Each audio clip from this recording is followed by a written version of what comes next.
Welcome to the Lifestyle Herbalists, where we serve up a healthy dose of happiness. I'm Dabney-BS, and together with my co-host Sabrina Cooper, we're here to blend our expertise as dental hygienists and herbalists to help you live your healthiest, happiest life. From holistic wellness tips to natural remedies and everything in between, we're here to inspire you to thrive, mind, body, and spirit. Let's get started. Good morning, and welcome back to the Lifestyle Herbalist podcast. I am your host, Dabney-BS, and today I wanted to talk to you a little bit about springtime. Yay!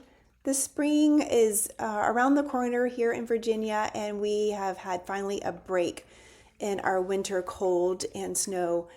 When I was a little girl, I remember having lots of snow and sledding and building snowmen and igloos. But over the last couple of decades, snows and winters have not been quite as prevalent as I remember.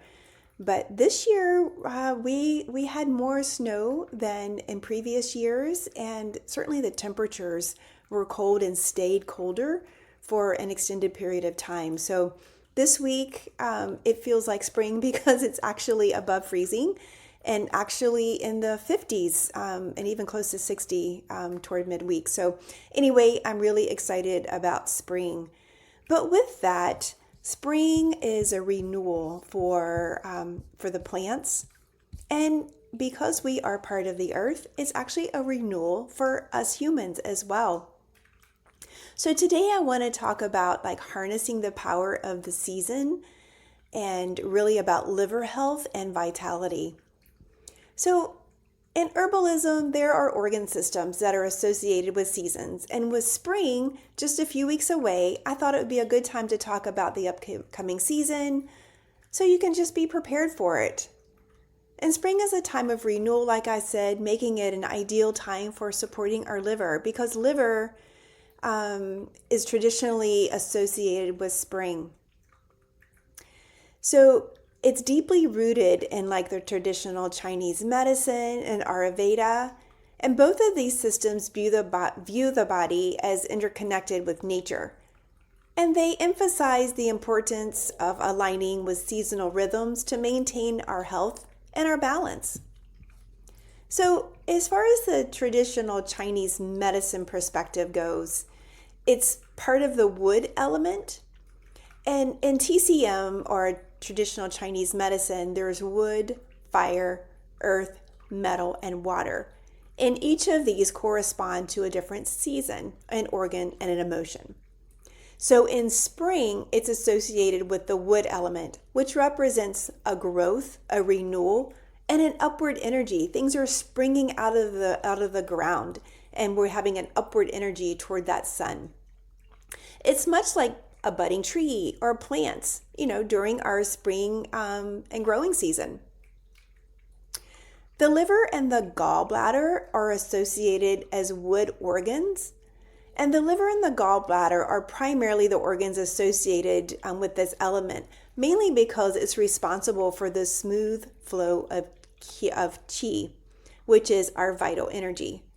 And when the liver is balanced, energy flows freely, promoting physical and emotional harmony.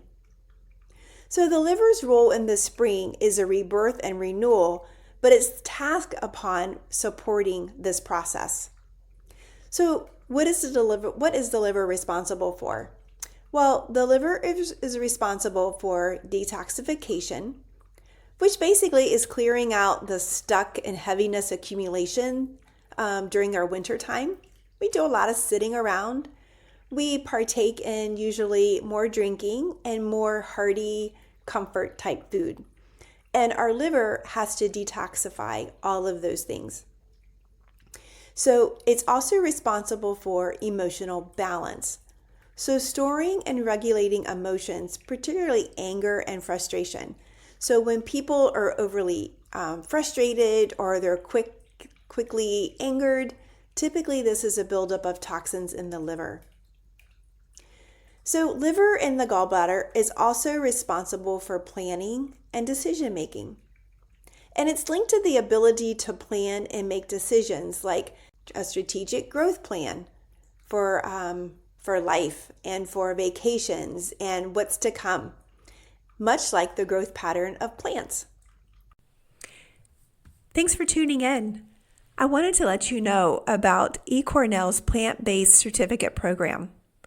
Enrolling in the eCornell plant-based certificate course is an excellent way to deepen your understanding of nutrition and its impact on both our health and the environment. Personally, this course helped me realize just how crucial food is to our body's well-being and why we must carefully consider what we eat. It's grounded in science, and the course provides evidence-based insights into the role plant-based nutrition plays in supporting optimal health. It also highlights the environmental and sustainability aspects of our food choices, making it a comprehensive resource for anyone looking to better understand the broader implications of nutrition. I highly recommend this course to anyone wanting to gain a solid, science-backed foundation in plant-based nutrition. Check out the link below in the show notes for more information. Now, back to the show. So there are signs of the imbalances of the liver. What does that look like? Well, physically, there can be headaches, allergies, fatigue, or digestive issues. Emotionally, imbalances show up as irritability, mood swings, or a difficulty with making decisions. Traditional Chinese medicine practitioners often focus on supporting the liver in the spring to prevent or address these imbalances. So that's the perspective from the traditional Chinese medicine. Our Ayurvedic perspective is a little different. In Ayurveda, the year is divided into three specific seasons, and they're called doshas. There's Vata, Pitta, and Kapha. In Ayurveda, spring is the Kapha season, and it's characterized by qualities of moisture, heaviness, and stagnation, which means things are stuck, similar to the melting of snow and the blooming of flowers. The liver's role, of course, in this one as well, is detoxification, as liver is the key organ to detoxify what we consume, and it can be emotions as well. So in Ayurveda, the liver is responsible for filtering toxins and what they call ama of the body. During spring, the body naturally seeks to shed the heaviness and stagnation accumulated during the winter, making it an ideal time to support the liver. In Ayurveda, their imbalances might show up physically as sluggish digestion, weight gain, congestion, or even skin issues. Emotionally, it can be lethargy, attachment, or resistance to change. In Ayurveda, they emphasize the importance of cleansing the liver to restore the balance during the springtime. So the theme in both Ayurveda and TCM, really it's a renewal and a growth, and they mirror the natural world. And they both see that liver is a primary organ of detoxification and regeneration, which plays a central role in this process. So the liver is closely tied to emotions, particularly anger, in both TCM and Ayurveda. And it's seen as an opportunity to release emotional stagnation and embrace new beginnings. So how does detoxification look? Well, detoxification is a filtering of the toxins of the blood. We want to metabolize and process the nutrients and regulate hormones. And then there's adaptogens like schisandra and reishi. And these herbs help support the liver and reduce stress. So what could be some liver clearing foods? Always leafy greens, dandelion. Again, the greens of the dandelion are so beneficial. There's arugula and kale. And then there's vegetables like broccoli, cauliflower, and Brussels sprouts. Citrus foods like lemons, limes, which are high in vitamin C and antioxidants, are very helpful in clearing the liver. And actually it's been said that having a little lemon juice in the morning before you start your day is a great way to get that liver going. Then there's spices like turmeric, ginger, and cumin. So simple recipes, you could have a morning liver tonic with warm water, lemon, ginger, and a pinch of cayenne.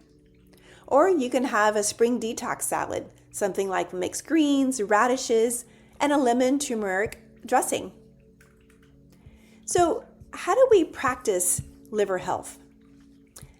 Supporting the liver through herbs and food is a great idea, but it's also important to support the liver in lifestyle practices, and that involves movement and exercise. Physical activity for stimulating lymphatic flow and liver function is ideal. Gentle exercises like yoga, tai chi, or walking in nature can really help ground the body and help the lymphatic flow and support the liver. We talked somewhat about emotions like frustration and anger. What does that look like for the liver, and how do we connect the liver to our emotions, and how do we clear that? Well, practicing emotional release is really important, and each person has their own idea and their own way of dealing with things that stress them. For some people, it can be journaling and writing down all the things you're frustrated with. It could be writing a letter that you never send to the person or the situation that you're frustrated with. Breath work is a wonderful way to really release emotions throughout the body. I've been told and understood that we have about 90 seconds to deal with an emotion that comes into our body. And if we don't deal with that in that 90 seconds, it becomes stuck in one of our organs. That then culminates into problems and disease later in life. It's really, really important to deal with those emotions as they come in. I'm not saying it's easy. I struggle with that myself. And it's the idea that I need to have it on the forefront of my mind so that I know that I need to deal with it quickly before it becomes problematic in my body.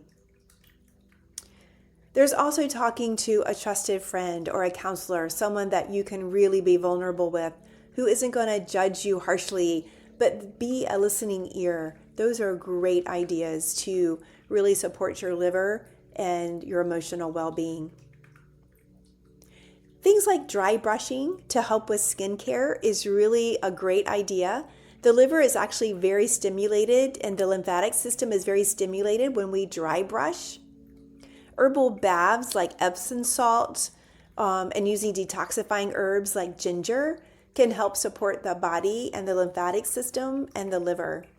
So some practical tips I wanted to leave you with today as you think about liver cleansing is to just start a daily routine with just some warm lemon water.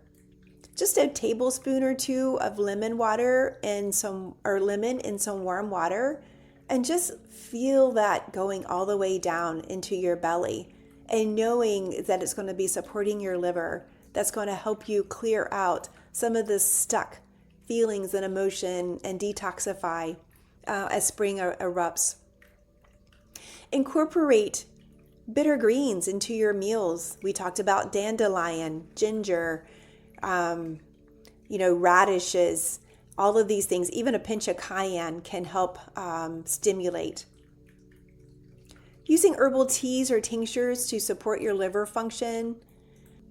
Avoiding an overload of alcohol, caffeine, processed foods is never really a great idea for any occasion.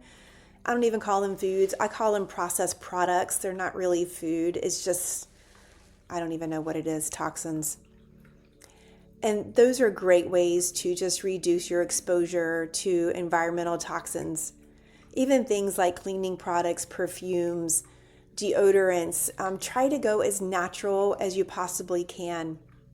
And really just sit and listen to your body. Recognize when your body needs support.